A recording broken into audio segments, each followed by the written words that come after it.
The show off. The show for people who want to find out who they are, then do it on purpose. And here is your host, Janine Coombes. Welcome to another episode of The Show Off. And today we have a fabulous person who fits the bill of this podcast thingy. To a T, it is Samantha Harman, aka the style editor. She is an award-winning newspaper editor turned style strategist for visible women of substance. I feel like I need to do a hand gesture or something. She is the author of Just Get Dressed, Why You Have Nothing to Wear and What to Do About It. Samantha, welcome to the show. And I need to say, sorry, I will let you talk in a second. I'm just fascinated by you because, I know I'm fascinated because like style and getting a stylist just feels like your classic nice to have. And you have positioned it as a must have. Yeah. I just think hats off. And I'm completely on board with your everything. Talk. I will take that applause. Thank you. Yes for me. Well done to me. Yeah. I do think it is a necessity because what is the one thing that we all do every day is get dressed. The fashion industry is worth about $1.8 trillion, not to get all, money and finance on everyone straight off. But it's an industry that none of us, we can't opt out of it because we have to wear clothes. So we can be ignorant to it. We can say, oh, that's just not for me. I'm not interested. But your interest is of no consequence to me, Gary. I don't care because you're wearing clothes. So therefore you're in it. Okay. So you can either learn how to use your clothes as a tool and then make the world better through your understanding of what they are, or you can pretend that this doesn't involve you. Yeah. Those are your options. It's just like politics, isn't it, really? I don't do politics. Well, you not voting and you not engaging is having an impact. Yes. And now is not the time. Now is not the time to not be political or to be apathetic or I just don't. The news isn't good for me. I worked in the news for over a decade. No, it was not good for me. But there is nothing that it concerns me more when people say things like that. Like, oh, it just doesn't. It's not for me. It just doesn't interest me. It's like that's so privileged for you to be able to say that the news and politics is nothing to do with you, because that means that decisions are being made that don't impact your lovely life that you currently have, and you aren't seeing yourself as a global citizen and as somebody who could potentially help other people who don't have the same privilege as you. I'm on one today. My God. I barely started speaking and I've triggered you already. You're like, what? Love it. And just as with politics, like you say, you're putting clothes on your body, and whether you like it or not, people are perceiving you in a certain way. Yes, they are. I think with wardrobe, I start with self-perception because I think self-perception is the most important perception that there is. And your wardrobe isn't clothes. It's the manifestation of your hopes, your dreams, your beliefs, all the things that have happened to you, generational stories, the culture that you live in. It's all converging there in your closet. It's no wonder that you open the doors in the morning and you're like, what the hell am I supposed to wear? Let me just select the same T-shirt and jogging bottoms from the drawer at the bottom of the wardrobe because I just can't deal with all of this. That is actually telling you stuff about your self-concept and your identity. So that is the most important. But clothing is a tool that we have been using for communication longer than the written word. I love words. As you can tell, I talk a lot. I write a lot. I wrote a whole book. But the non-verbal communication that you can give through clothing is so much more powerful than ultimately what you say. Yeah. Oh, I love that. Okay. So that's turning it around. It's less about perception of others of you. It's more about your enclosed cognition, which you have been... Someone's been learning. Oh, I'm all over your newsfeed. I'm all over it. All over it. Yeah, so it's more about how do you feel when you put your clothes on. If you've put clothes on, you feel crap. That's how you're turning up in the world, isn't it? Right. Yeah. And then if you feel that way, how are you going to make the impact that you really want to have? How are you going to make the money that's actually going to change things in the world if that's how you feel about yourself? If you feel like a potato every day and you're trying to run a business and you go to your laptop and you're like just basically existing on coffee and you feel like a bit of a prune because you're not getting enough hydration, and you told yourself that today you were going to make some video content, but you feel like a potato / prune, so you don't. So you tell yourself you do it tomorrow. The next day you don't do it. The next day you don't do it. And then before you know it, it's the end of the year and you have not got to where you said that you were going to be. It's that intentionality. It's the 1 in 60 rule, as I reference in the book. Pilots use the 1 in 60 rule, which is if you are 1 degree off your intended path, you're going to end up 60 nautical miles away from your destination. And that's what you're doing every day when you get dressed. You're getting yourself back onto the right path. Yeah. Okay. Yes. I mean, what I love about it, it's kind of irrefutable logic, isn't it? It's sort of... Well, I mean, I think so, but you know, I'm a Sagittarius rising, so I am, as my husband often tells me, completely delusional. But it's the best way to be. But it is, you're right, it is actually, there's science and fact to back this stuff up. It's not just all whimsy and frivolity and messing around with clothes. There's science and theory and multiple studies that show us the impact of what we wear. Yeah.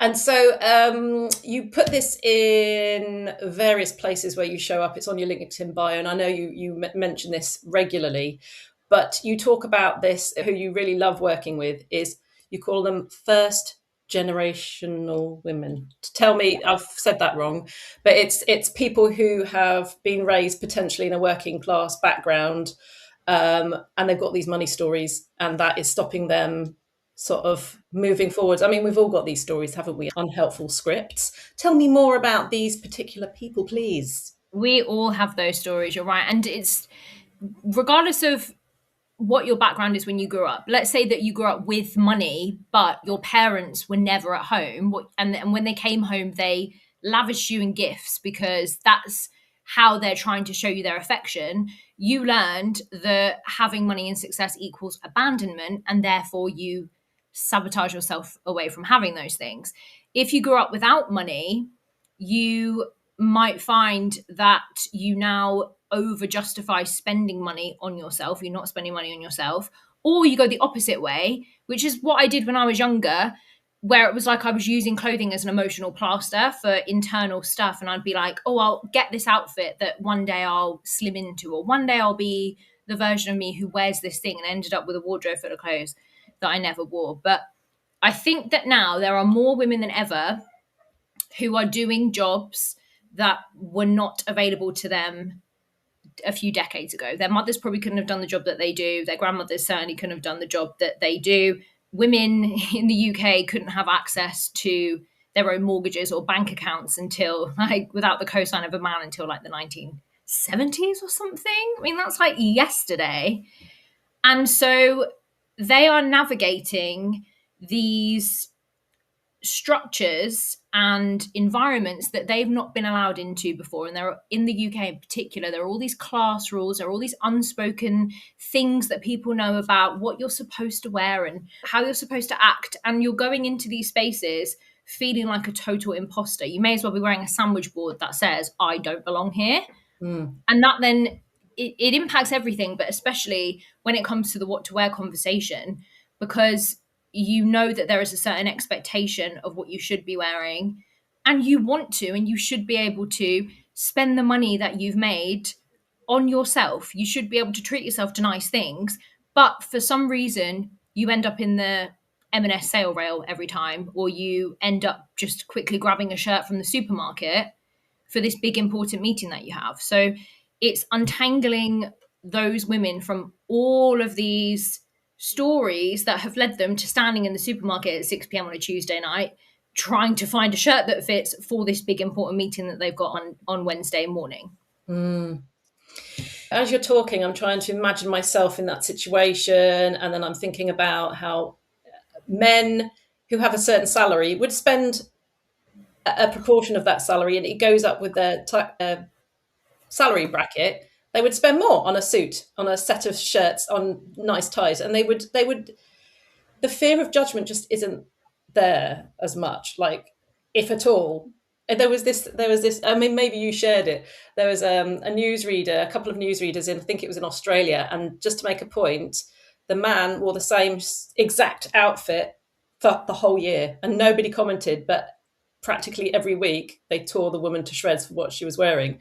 So I think there's so much into this because they're showing up perhaps in the boardroom and feeling like a bit of an imposter. So they having those clothes that make them feel good and comfortable and like they should be there is really important. But also there's this fear of judgment. What if people say, oh gosh, who do you think you are, buying all those clothes and spending all that money? Or if they wear something a bit more with personality, people are going to say, oh, who do you think you are, wearing pink and green in Parliament? Topical.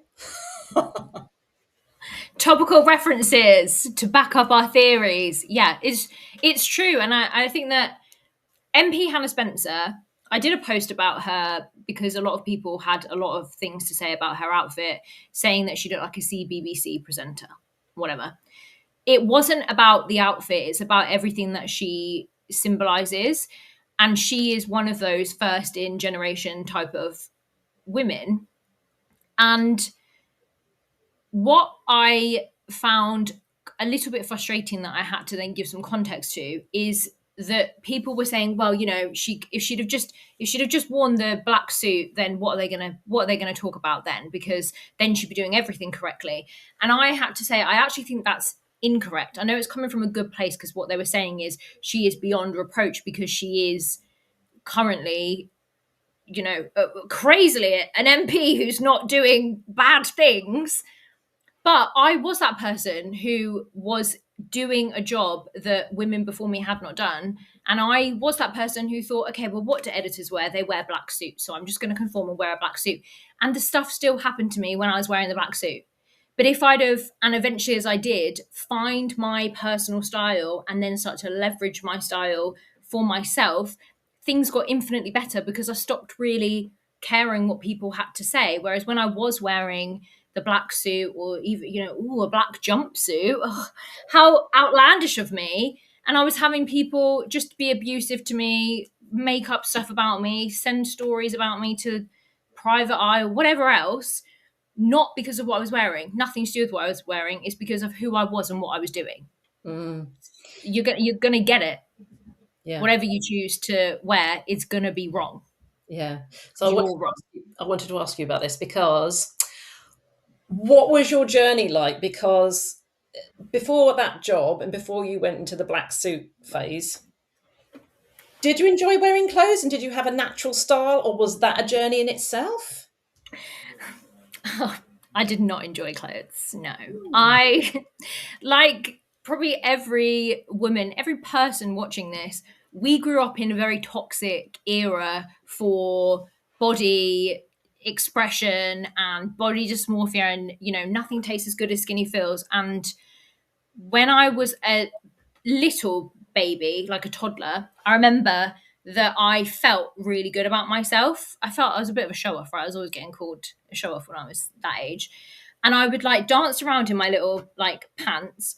And I remember having a belly and being on this little stool and singing I'm Too Sexy by Right Said Fred tune. And I didn't know obviously I didn't have a concept of what sexy was, but I felt good. I remember feeling good. And that was the last time for a number of years, like decades, that I felt good about myself. Because when I was about 3 years old, my parents, because they knew I loved to dance, thought, well, we'll take her to there's a dancing place, like every Saturday morning, we'll take her dancing.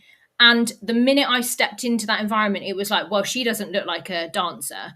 And when we had to have costumes made for the concerts that we did, I dreaded it because we had to go to this woman's house. She lived in a masonette in like central Portsmouth, and she would strip me to my knickers and she would poke me in my belly and be like, you're too fat, you need to lose weight, you're a heifer, like awful stuff. And I was a child, and that formed the belief that I am not good enough, I'm ugly, I'm overweight, all of these things. And then that was mirrored in the society around me, because it was the time of nothing tastes as good as skinny feels. I literally couldn't find clothes that fit me. It was a nightmare. I remember my cousin was getting married, and I just like broke down in a changing room because there was just nothing for me. And the shop assistants were like sniggering about it as if it's funny. So, in answer to your question, no, I had a terrible experience with clothes. I think I actually always had a natural love of getting dressed or having an idea of what I would want to wear, but it was like I wasn't allowed it. And then on the other side of that, I grew up on a council estate. We didn't have any money. And so clothing was a source of stress in that way as well, because it was like hand-me-downs, which is fine, nothing wrong with that. But that probably did hone my sense of style, because it meant sometimes we would go to charity shops and I would have a magazine. My mum always found it really amusing how I would get like a magazine and I would find stuff in a charity shop and be like, look, I've recreated this outfit, this Dior outfit that I saw in Glamour magazine from these things I found in the charity shop. Okay, so there was an interest there, and maybe there was a bit of a flair there. I mean, so many things of what you're talking about resonate with me, but not the natural flair. Like it was hand-me-down city in our house, and I remember the first. I must have been about 11 or so, and I got a whole outfit from Tammy Girl that was new. Tammy Girl! A new outfit, a little t-shirt, a little blue, like royal blue bolero jacket thing. Oh, it's so minging. And like a white and blue matching skirt. And I pounced around the estate where we lived looking, well, I thought I was the bee's knees, and it was like my only new thing for years. I love that though. That's the beauty of clothes, right? The way that it obviously made you feel about yourself when you wore it. Yeah. But yeah, other than that, like I didn't know how to put together outfits or anything like that. So what, fill in the blanks, because then you had that, but it was like, no, that's not for you. You haven't got the money for that, and you haven't got the figure for that, or whatever the story was. And then you got into a work situation and you found the suits, the black suit and the black play suit, maybe the jumpsuit. And then something must have happened, because I was scouring your content earlier going, what was the moment? What happened? Was it a moment, or was it a gradually, oh, maybe I'll try a little red, something or other. Oh, maybe I'll try a little. And then it happened gradually. What happened? Yeah. You know what? I should, even if it's not like a story, I should make up a story like that, shouldn't I? For like marketing purposes. Just make it up. The moment that everything, everyone makes stuff up online. I'll just make it up. No, it wasn't. I felt very unhappy with myself, and I had some friends at the time who weren't very nice to me. I won't go into it. But I just then decided to start taking care of myself. And as I did that, I started to look at all of this internal stuff that I was carrying around, because I realized that my weight and my skin, I mean, I don't know when you were scouring my stuff, if you saw the photos of me from like pre who she is today, but I had awful skin, and I realized now it's like a manifestation of all of the stress and the trauma and everything that my body was experiencing. So I started to do all of that. And as I was doing that and I was dressing for these new work scenarios for myself, other women, it was really odd, other women started asking me to help them. And I didn't have any personal styling qualifications. So I was thinking, why are they asking me? Surely they could just hire a personal stylist. And personal styling, I think as an industry, amazingly is growing, which is great. Then it probably wasn't growing at the same rate that it is now. But when I did look at what was available from a personal styling perspective, I realized that the reason that they were asking me was because no one was actually addressing what your wardrobe really is. It's like you go to a personal stylist, they tell you that you're an apple, then they give you some colors that you wear, and then here's 12 items that all mix and match, off you go. And that's very much defined by what a classic style personality is. So as a stylist, you're taught everyone needs to have a trench coat in their wardrobe. Everyone needs to have a white shirt in their wardrobe. That doesn't suit everyone because everyone's individual and everyone has individual stories about the things that they're wearing. And that, I think, is a frustration for some of the women that I work with now. They've already been and seen a personal stylist, and it's not necessarily the personal stylist's fault. It's because the training that they've had is totally inadequate. It's just like, here we tell women that they are the shape of this cup, and then we have to like disguise these bits in the middle because this isn't right. We need to have flattering shapes, rather than like, so what happened when you were 5 years old that made you think that you aren't allowed to wear pink sparkly leggings if you freaking want to on a Tuesday? That is the thing that's missing from it. And that's what I realized. And I thought, wait a minute, this is the work that I've actually been doing for myself. And that's the thing that these other women need the help with. Yeah. Well done you, because so many people, and surely me at different stages in my life as well, if somebody's been horrible to you, you either hide or you believe it. And you start attacking yourself and you start self-sabotaging, but you somehow manage to go, hang on a minute, I'm not getting the support from these people who I should be. I'm going to support myself. I'm going to, bit by bit, I'm going to deconstruct what's going on here, and I'm going to start taking steps towards the real me. Yeah, here she is, the real me. I found the real. Isn't it ironic though how the real you is often the version of you that when you were a kid you were, before everyone told you, no, you can't be that. You're being too much. You're being a show off. You need to stop, right? Yeah, which is why this is called the show off, because that's what I was told. Yeah, you're such a show off. Yeah, I'm fabulous. And then the thing is, I carried so much shame about that for so long, as you can imagine. And then you finally get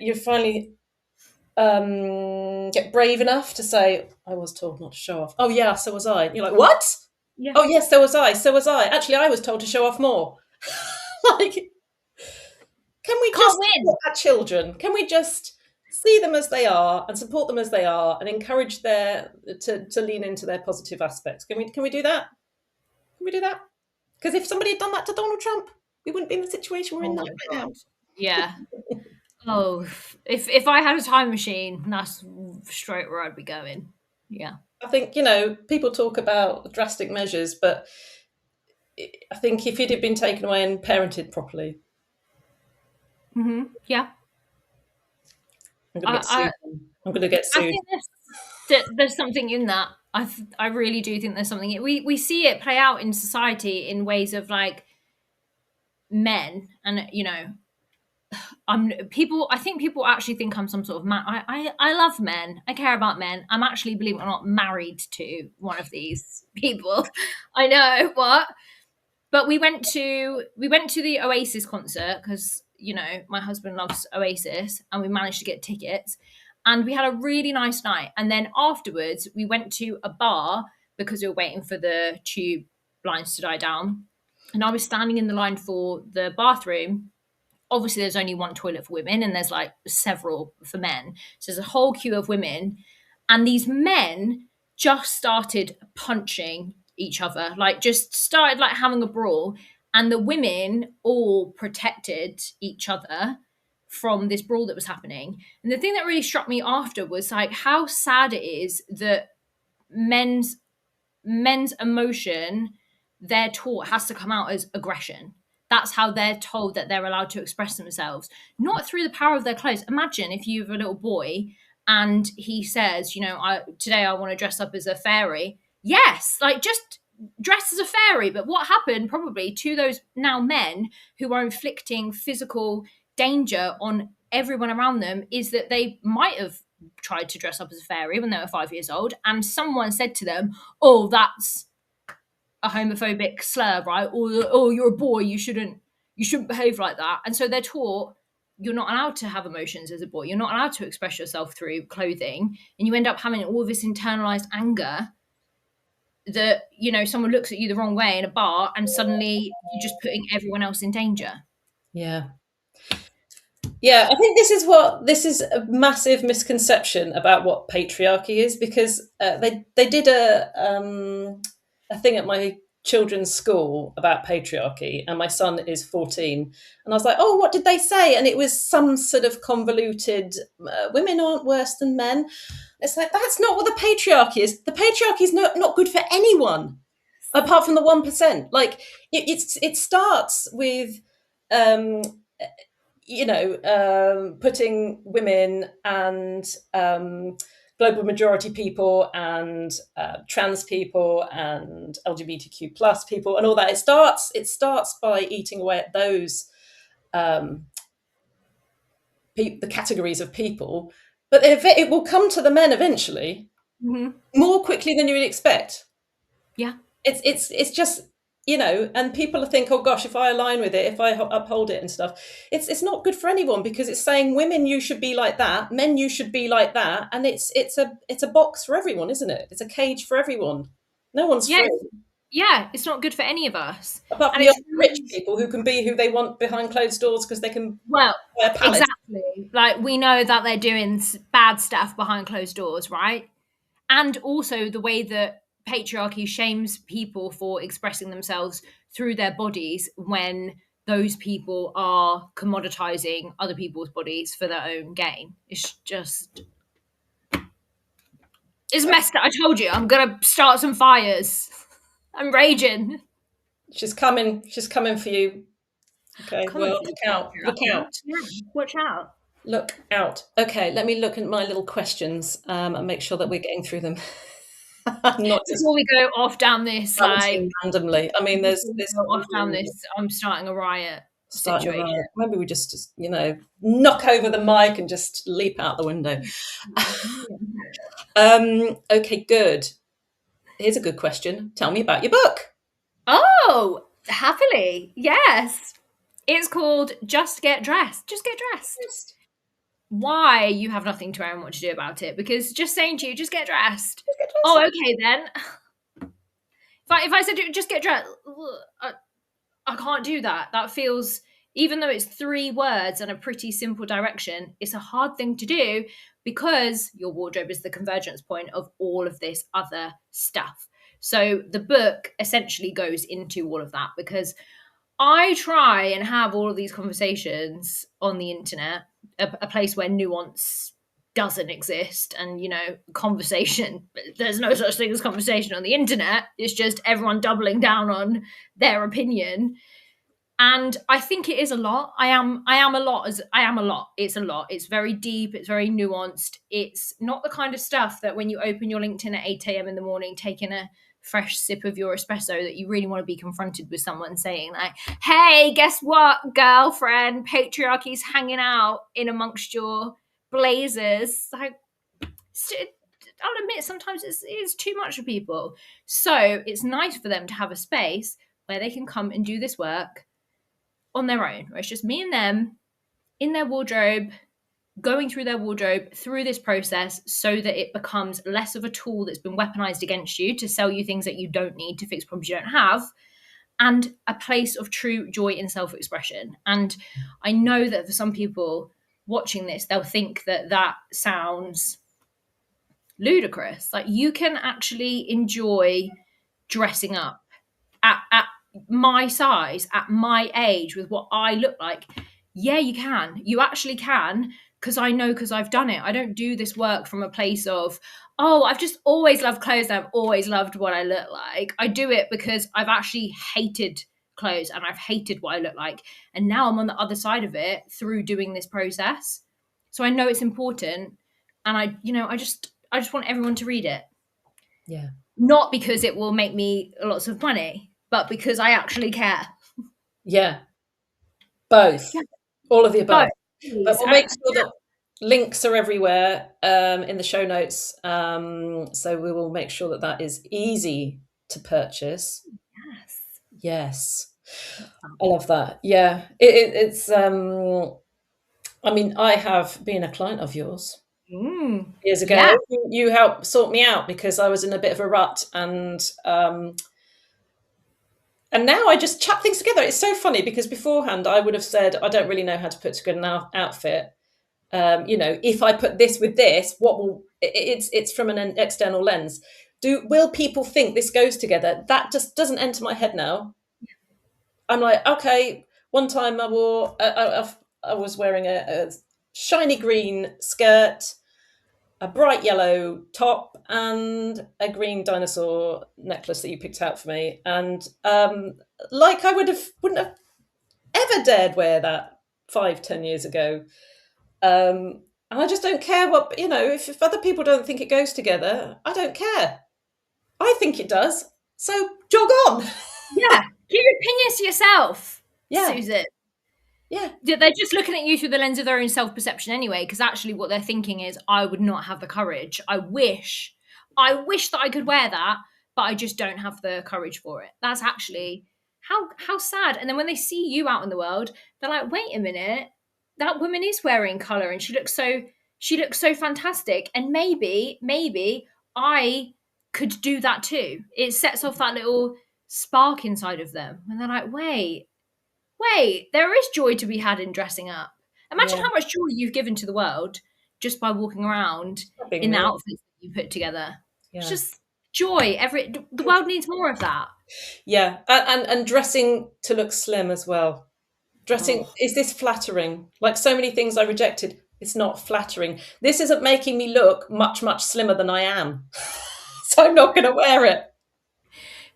There is a show called, I think it's called Curvy Brides Boutique. There's a boutique in Essex where these women dress up curvier brides because the bridal industry is like, oh, you're over a size 8. No, you don't exist. And so they make these women feel, probably for the first time ever, beautiful. And one of them always says, your arm is your arm, because a lot of the brides go in and they say, I need lace on my arm. I need something to cover my arms. She's like, you don't think people they're not going to go, oh my God, Janine's lost her arms. Like, her arms have disappeared because you put a sleeve on it. Your arm is your arm. Yeah. You may as well just enjoy the feeling of being in your body, but we aren't. And that goes back to your point about the patriarchy, because if we can make people feel disassociated from their bodies, that means that they're cut off from all of these experiences that could give them so much joy, that could then influence and impact everything else that they do in the world. Yeah. And there's something else that I've seen on Tinterwebs, which I can feel the truth of. Like, the more the patriarchy is sort of tightening its grip, the more the beauty standards tighten for women.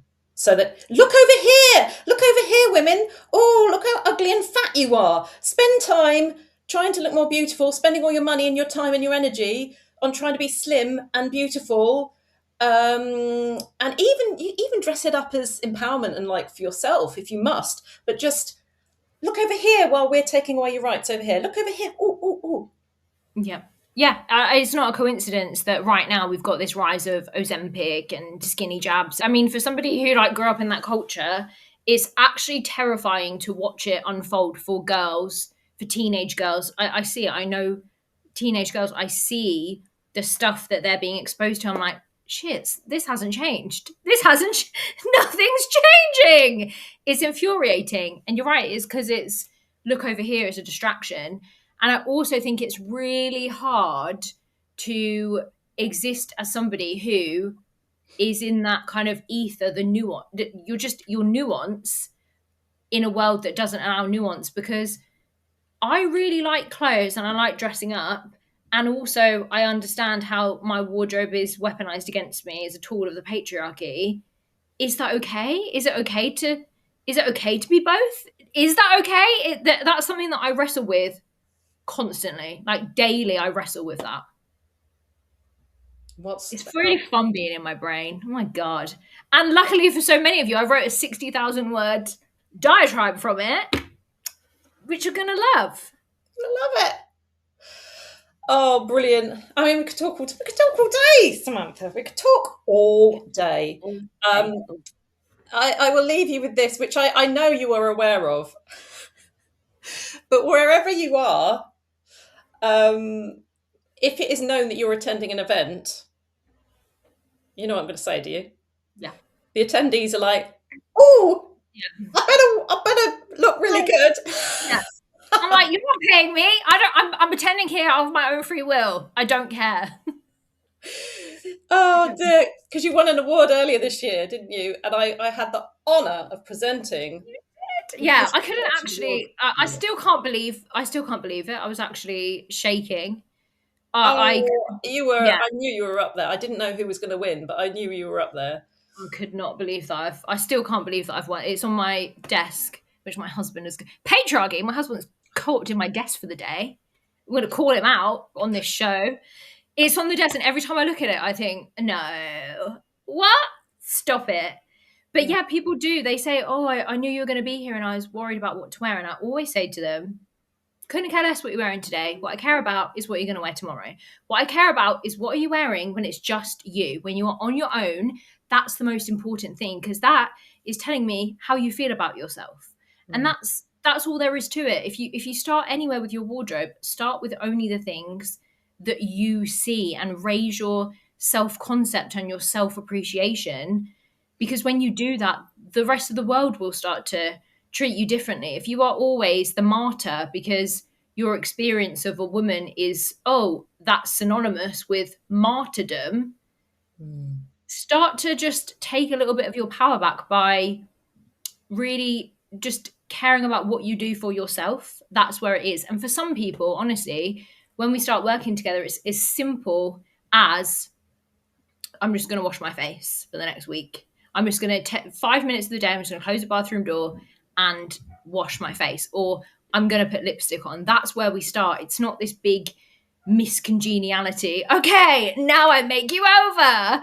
It's not that. It's the gradual process of uncovering and understanding yourself and then dressing in your true expression for the world. Because there is no one like you. And that should be decorated and adorned in all its glory. Hopefully, you're going to get to live a very long and healthy life. And when you get to the end of that life, you don't want to wish that you had dressed differently. You don't want to wish you had not spent all your time worrying about the 5 pounds that you continuously put on and lost again. And it's a waste of your time. It's a waste of your energy. It's a deliberate tool of the patriarchy to stop you from understanding how powerful you truly are. So, do you have any sage words to leave people with? I mean, you did just say something very helpful, but any other words of wisdom to leave people with? I would say go into your wardrobe right now and get rid of all the stuff that you hate. Yeah. Which, what?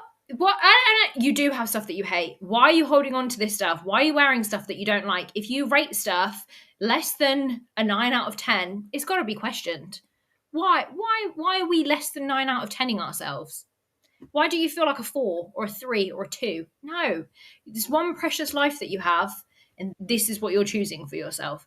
Go into your wardrobe and get rid of the stuff that you hate. Love it. And we want photos, please. We want the evidence. I will come around your house myself if I have to. I'll get in them trenches, get that work done. Oh dear, it's been an absolute pleasure. Could talk all day, but we mustn't. We've got things to do. Important things. Very important things. Thank you very much. I feel very challenged. I'm going to have to go and rethink my outfit for tomorrow. Okay. Do that. Well, obviously send me pictures because, I love outfit pictures. Okay. Yeah, I've loved this. I think that you're wonderful. It's been an honour. Thank you, Samantha Harman. Goodbye. You have witnessed the show off with Janine Coombes. If you liked it, hit that subscribe button and share with your friends. For more episodes, go to janinecoombes.co.uk/show off.